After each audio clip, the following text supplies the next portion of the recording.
Procedamos do tempo e do espaço, que é a história, chegamos a Gênesis capítulo 1, quando diz lá no princípio, era o quê? No princípio era? Deus.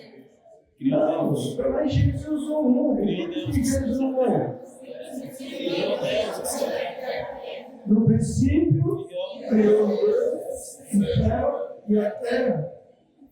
Veja, já chegamos em um lugar que nós não temos como penetrar. Por duas razões. Porque nós somos humanos. Nós somos mortais. E depois, porque somos pecadores. E jamais nós conseguiremos entrar na eternidade, uma vez que nós nascemos no tempo e no espaço. Esse texto que nós acabamos de ler, evidentemente, ele tem o propósito de falar de uma forma diferenciada, diferente dos outros evangelhos, de alguém que veio de onde todos os outros evangelhos não falam como ele fala, da eternidade. Fala, portanto, da vida do Salvador. João, falando aos seus discípulos, ele apresenta o último evangelho para que eles pudessem permanecer no evangelho que eles já tinham recebido. Por que isso? Quando nós olhamos para o evangelho de João, no capítulo 20, lá nós encontramos, sem dúvida alguma, qual é o propósito do evangelho. Na verdade, diz João, fez Jesus diante dos seus discípulos muitos outros sinais que não estão registrados neste livro. Estes sinais, porém, foram registrados, 7 deles, para que creais que Jesus Cristo é o Filho de Deus, e para que, crendo, tenhais o que, irmãos? Vida em seu nome. Ora, nós já ouvimos aqui duas belas mensagens. O propósito da palavra de Cristo. Depois, cadê o pastor? Não sai? Eu estou empolgado, foi embora. Falou da pureza da palavra de Cristo. Agora imagine. Eu quero falar para mim, para vocês, da eternidade da palavra de Cristo. Então nós precisamos, irmãos, olhar para o verbo e os versículos de 1 a 3 que nós lemos, eles têm como função chamar atenção exatamente para o verbo. A ênfase é o versículo 2. A ênfase é o verbo. Vocês veem? Um exercício rápido. No princípio era depois o verbo estava com Deus. Depois o verbo era. Estou contando? No versículo 2, onde está o verbo? Primeira palavra, ele. No versículo 3, diz que todas as coisas foram feitas por intermédio dele. Quando chega ainda no versículo 3, diz que sem ele.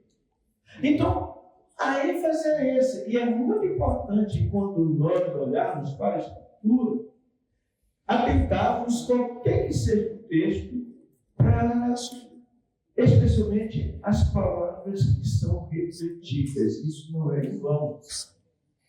De maneira que o que temos aqui é a exposição de João, trazendo para os seus ouvintes a seguinte realidade: a eternidade pervadiu o tempo e o espaço. Por isso, no verso 14, ele diz: e o verbo, o quê? Se fez carne. Então, irmãos, vejamos agora o verbo interagindo desde a eternidade. Esses versículos, me parecem, em 3, mostram para nós. Então, vejamos aqui, em certo sentido, 3 coisas. Ele falou 3, eu quero falar 3. Primeiro, vejamos, olhemos pela fé para a eternidade, permita uma expressão passada. E vejamos, como eu já disse, a ênfase agora de forma mais, do ponto de vista da explicação, na medida possível, a ênfase dada à maravilhosa pessoa do Verbo. Todo mundo sabe. Quem é o Verbo? Jesus. Permita-me discordar só um pouquinho. É Cristo. Jesus é Cristo histórico. Só um pouquinho. Mas você não vai falhar, não, cara. O Verbo se fez carne. Quem nasceu? Ela dará luz, terá um filho, e será chamado quem? Jesus. Cristo Jesus, Paulo diz, homem. Jesus nasceu, ele foi concebido. Cristo nasceu. Então, nós olhamos aqui e digo, então na eternidade, porque a pessoa aqui, ela é mostrada como interagindo, quase que eu digo, na eternidade. O que diz? No princípio era o Verbo. No princípio era a palavra, há quem chama de Logos. No princípio era Cristo, já sabemos, pelo contexto. E ele, a palavra, já existia. Como é isso? Não sei. Não me pergunto, eu não tenho uma resposta. Mas está lá na eternidade.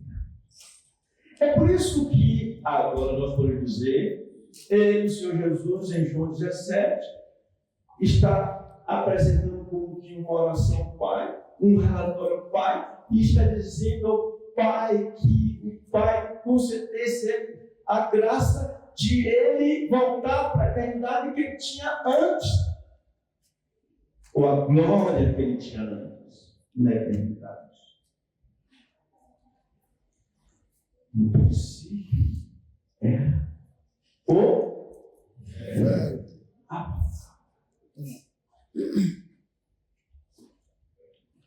A palavra é algo que tem a ver com expressão. Eu aqui estou falando, vocês estão me ouvindo, mas não é qualquer som, ou não é qualquer movimento dos lábios, mas é algo vivo. E, no caso, nós vamos ver de Gênesis. Você lembra de Gênesis 1, como é que é mesmo lá? No princípio, criou Deus os céus e a terra. a terra sem forma e vazia. E então a gente vê o escritor dizendo que está lá. Deus disse: haja o quê? Haja luz. Está na palavra. Vamos ver. Mas é interessante que o verbo, portanto, fica isso claro. Ele já existia. Quem esteve aqui, nós, na sua primeira vinda, era alguém que já existia.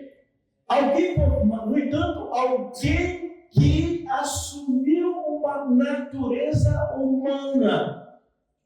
Por isso, Paulo disse da sua humildade, falando aos seus ouvintes: tende em vós o mesmo sentimento que também houve com Jesus Cristo. Não, Cristo Jesus. Pois ele, subsistindo em forma de Deus, no princípio era o verbo. Por isso ele diz que o verbo era Deus. Não vai falar aqui. Está lá ele. Subsistia em forma de Deus. Não julgou com usurpação ser igual a Deus. Que impressionante isso. Vamos voltar para a eternidade? Vamos? Sim. E para atenção.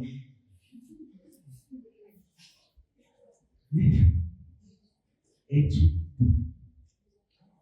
que o verbo sozinho. É isso? Não. O verbo estava com Deus. Aqui, irmãos, João nos leva a ver que o verbo estava e com Deus. Ou seja, a ênfase é na presença do verbo com Deus.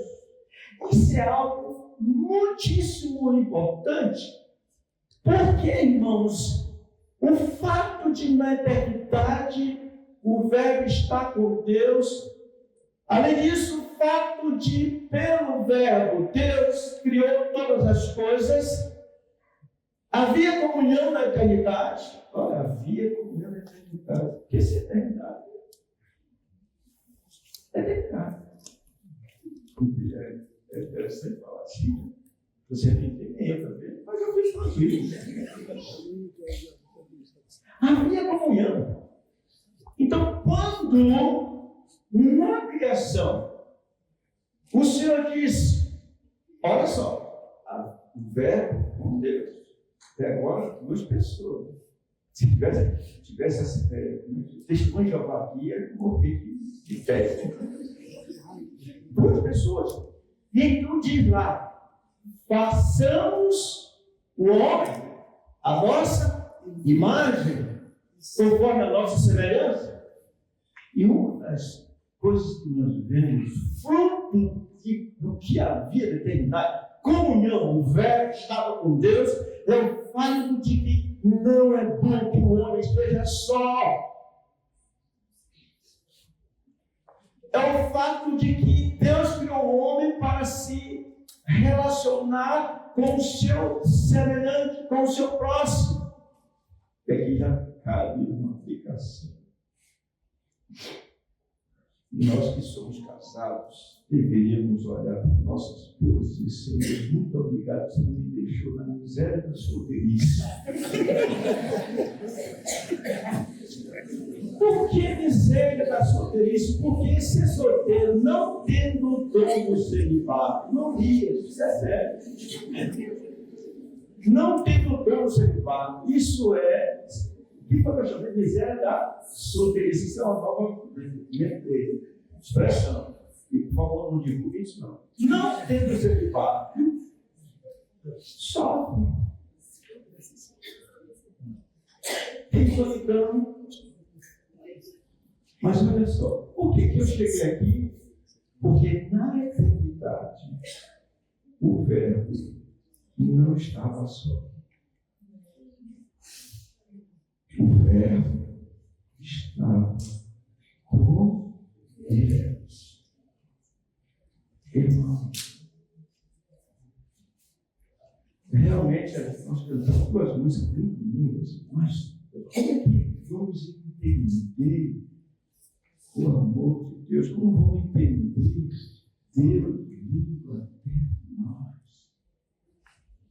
Por isso que nem o próprio Deus encontrou palavras para expressar o seu amor, pelo fato de ter o seu filho vindo. Daí João dizer, porque Deus amou o mundo de tal maneira que deu o seu filho unigênito, para que todo que crê não pereça, mas tenha a vida eterna. Vocês entenderam isso? Vocês perceberam? Estamos na eternidade. E lá nós, na eternidade, vemos a expressão no princípio era o Verbo. Lá está. Mas não só. E o Verbo no princípio está com Deus. Mas o texto não para aí. O texto fala algo da eternidade que nós não compreendemos, porque dizem o Verbo era Deus. Irmãos, Ele fez desde toda a eternidade era Deus. De novo, nós nos encontramos, nos deparamos com algo que não podemos entender. Deus veio até nós. Deus veio ao nosso corpo, da eternidade até nós.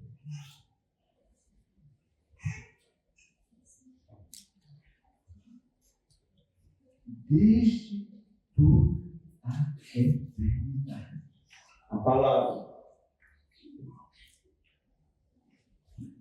a eterna palavra, e essa palavra, a expressão de Deus, era Deus. Se fosse na escola dominical, você tem escola dominical? Vocês têm escola dominical, não tem? Vocês têm direito de fazer perguntas?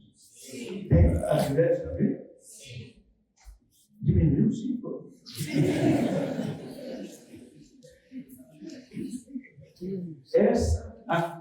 Esse seria o momento em que, se eu fosse dar aula, quando alguém fizesse pergunta, eu ia dizer assim: pergunte ao pastor Mussaco, pergunte ao pastor Pipão, os três, qualquer um deles, porque eu não sei responder. Estamos falando da eternidade da palavra. Mas o que deve ficar então para nós, já que nós não entendemos que a palavra de Cristo, que é eterna, é a palavra que nos vivificou, que nos vivificou e que nos vivificava. Logo, o resultado disso, sabe qual é? Nós não vamos estar sós. Porque ele veio e Deus cumpriu a sua palavra. Deus disse: não é bom que o homem esteja só. E deu uma noiva. E essa noiva, nós não podemos dizer assim. E a noiva estava com Deus para todo sempre. Vocês entenderam isso?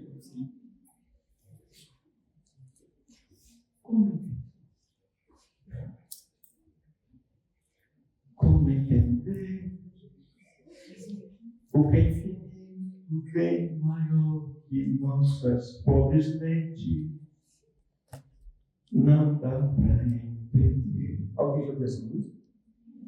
Não? Vocês podem ouvir isso. Em segundo lugar, irmãos, continuemos mirando, olhando para a eternidade passada e vejamos a ênfase dada ao verbo em termos da sua pessoa estar com o outro, como nós vamos ver, no princípio com Deus. Esta afirmação é declarada pelo próprio verbo. Quando já presta a retornar para a eternidade, ele orou ao Pai, dizendo exatamente isso. Ele levantou os olhos ao céu e disse: Pai, é chegada a hora, glorifica teu filho, para que o filho te glorifique a ti, assim como lhe conferiste autoridade sobre toda a carne, a fim de que ele conceda a vida eterna a todos os que lhe deste. E a vida eterna é esta: que te conheço a ti, único Deus verdadeiro, e a Jesus Cristo, a quem tu enviaste. Eu te glorifiquei na terra, consumando a obra que me confiaste para fazer, e agora glorifica-me, ó Pai, contigo mesmo, com a glória que eu tive junto de ti antes que houvesse mundo. Irmãos, o ponto que eu quero, na verdade, ressaltar, dando ênfase ao que já falei. Irmãos, nós fomos criados por Ele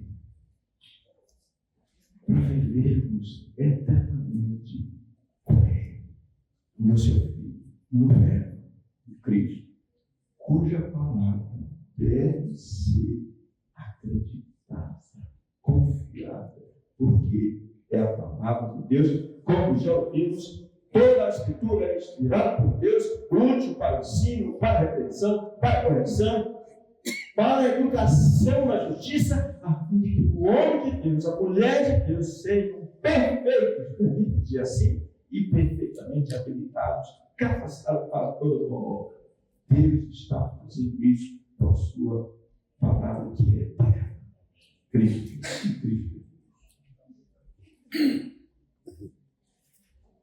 Então, ainda pela fé, atendemos para.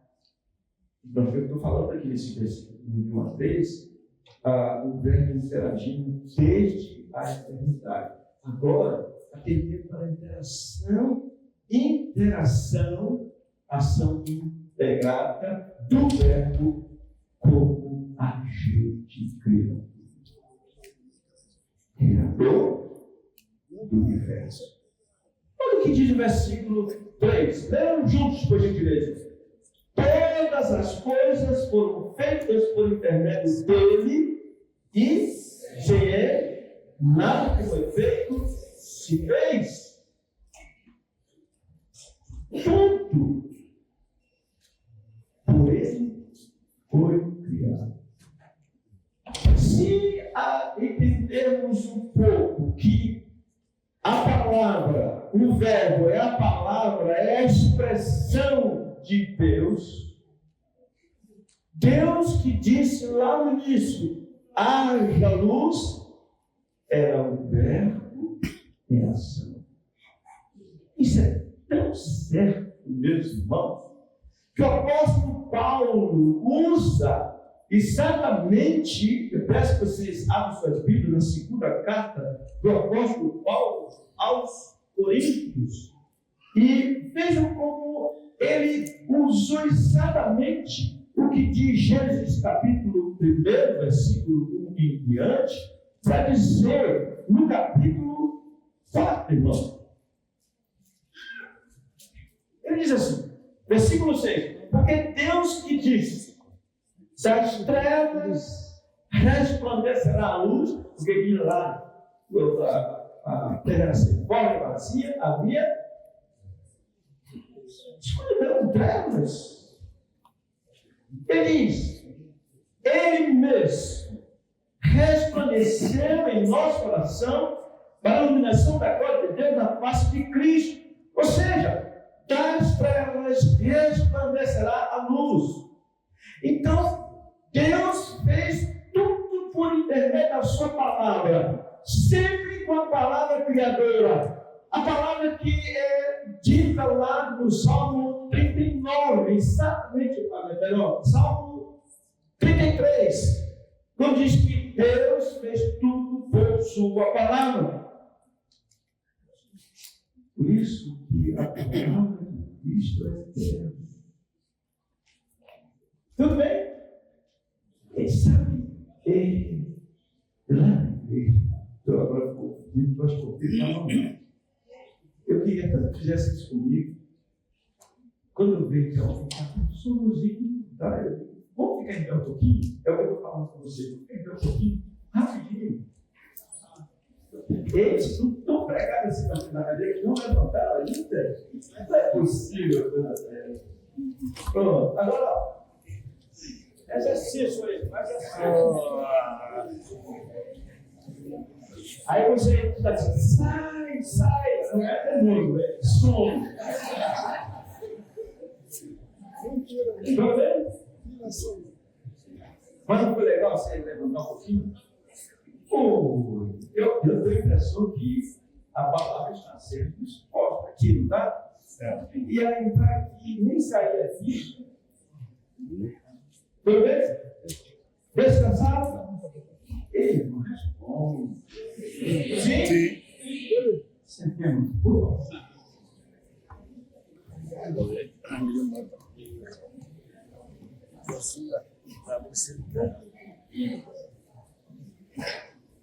Nós estamos vendo a ação desde a eternidade do verbo, a palavra criadora.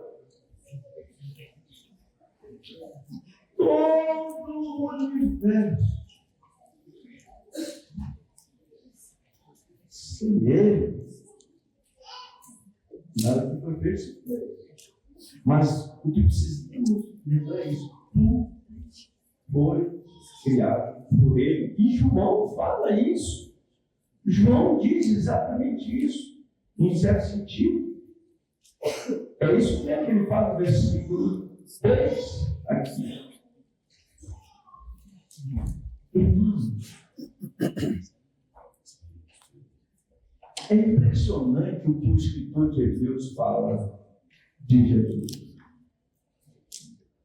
Diz lá no primeiro versículo de João que Deus, foi dito aqui a pouco, que havendo Deus outrora falado de muitas maneiras aos pais, pelos profetas, nos últimos dias nos falou pelo Filho. E diz que ele é a expressão exata do ser de Deus. E olha, e diz assim, sustentando todas as coisas pela palavra do seu Filho. Sabe o que eu estou falando aqui? Sustentado pelo poder de Deus. Todos nós vivemos, nos podemos, pelo poder de Deus, até os descrentes, mesmo que não sabem, não sabem mesmo. Porque eles somos de assim, de aqui. Você abre, por exemplo, em Salmo 104, você vê o Espírito do Senhor renovando a terra. Isso tem a ver com o poder criador e agora também renovador. Isso tem a ver com ele, Cristo, por intermédio de quem todas as coisas foram criadas, as visíveis e invisíveis, quer soberanias, quer poder, quer principado, quer potestade, tudo foi criado por ele. Ele é o primogênito de toda a criação. Mas há um outro aspecto aqui que devemos pensar. E sem ele, nada de perfeito se vê. O que você lembra que foi resolvido por aí? Nada de perfeito. Preste atenção.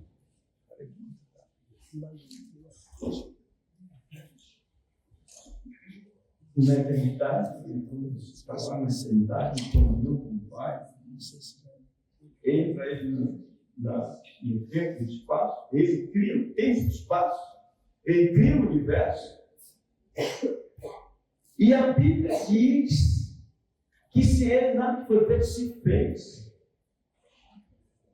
E ele mesmo disse aos seus discípulos: eu sou a videira verdadeira e o meu Pai é o agricultor. Todo ramo que está em mim é fruto, ele arrima mais fruto. Mas se não dá fruto, ele corta e lança fora. Sabe o que eu vi nesse texto? Sem mim, nada.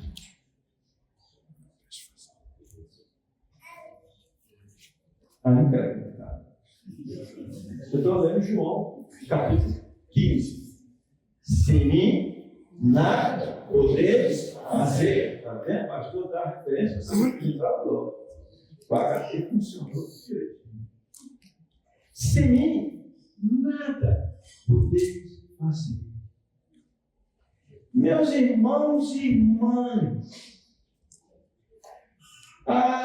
nós vemos numa linguagem poética como Deus, por intermédio do seu Filho, criou todas as coisas e continua agindo, fazendo com que Deus continue sendo Deus, Deus continue se alegrando no Filho.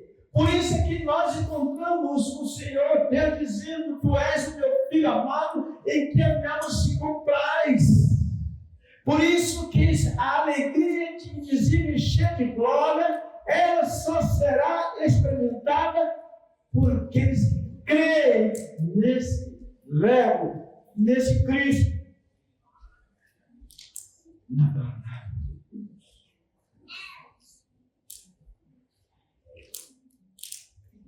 O Senhor me possuía no início de sua obra. Estou lendo Provérbios. Antes de suas obras mais antigas. Desde a eternidade foi estabelecida. Desde o princípio, antes do começo da terra. Antes de haver abismo eu nasci. E antes ainda de haver fontes carregadas de águas. Antes que os montes fossem firmados. Antes de haver terras eu nasci. Ainda ele não tinha feito a terra nem as amplitudes. Nem sequer o princípio do pó do mundo. Quando ele preparava os céus, aí estava eu. Quando traçava o horizonte sobre a face do abismo. Quando firmava as nuvens de cima. Quando estabelecia as fontes do abismo. Quando fixava ao mar o seu limite para que as águas não traspassassem os seus limites. Quando compunha o fundamento da terra, então eu estava com ele, era seu arquiteto. Dia após dia, eu era suas delícias. Rogando perante ele em todo o tempo, regozijando-me no seu mundo habitável e achando as minhas delícias com os filhos dos homens. Eu li Provérbios 8, 22, 31, que os eruditos afirmam, muitos deles, a sabedoria como sendo Cristo.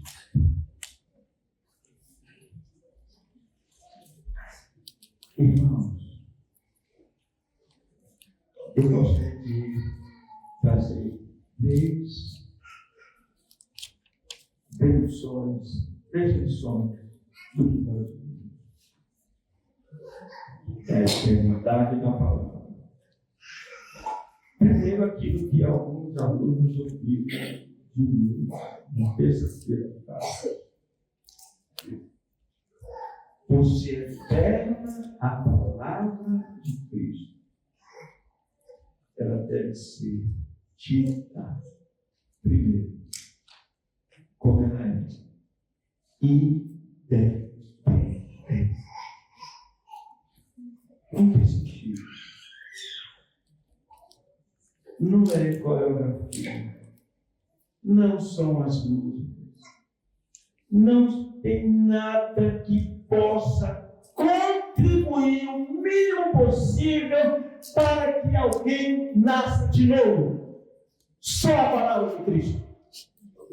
ela é independente, ela não precisa de nada, absolutamente nada. Por isso é que nós vemos ele, Cristo, agora em carne, vivendo historicamente falando, dizendo que ele não fazia nada senão expor a palavra de Deus. A minha palavra não é minha, mas aquele que me enviou. A palavra é independente. Segundo, a palavra é que é eterna, ela é absolutamente confiável. Por isso o apóstolo Paulo diz no contexto de evangelização, na primeira carta a Timóteo, ele diz: fiel a palavra e de toda aceitação que Cristo Jesus veio ao mundo para salvar pecadores, dos quais eu sou o pior, eu sou o principal. Portanto, precisamos que Deus ajude-me a confiar na tua palavra. A palavra, ela é vivificadora. Irmãos, foi a palavra de Cristo que disse a um homem que estava sepultado, no estado de putrefação. Entende o que é isso, putrefação? Sim. Pode. Morto há 4 dias. E ele disse: Lázaro, sai para fora. E a palavra tem o seu propósito cumprido. Todos os dias, Lázaro caminha na direção. E esta mesma palavra que disse ontem, diz hoje, mas vai ter um tempo que não vai dizer mais. Vinde a mim todos que estás cansados e sobrecarregados, e eu vos aliviarei. Tomai sobre vós meu jugo e aprendei de mim, porque sou manso e humilde de coração. Por isso que quando Pedro ouviu o Senhor dizer: vocês querem me abandonar? Também querem me abandonar? E Pedro disse: Senhor, para que iremos nós? Tu tens as palavras na vida eterna. E nós temos crido e conhecido que tu és o Santo de Deus. Aleluia.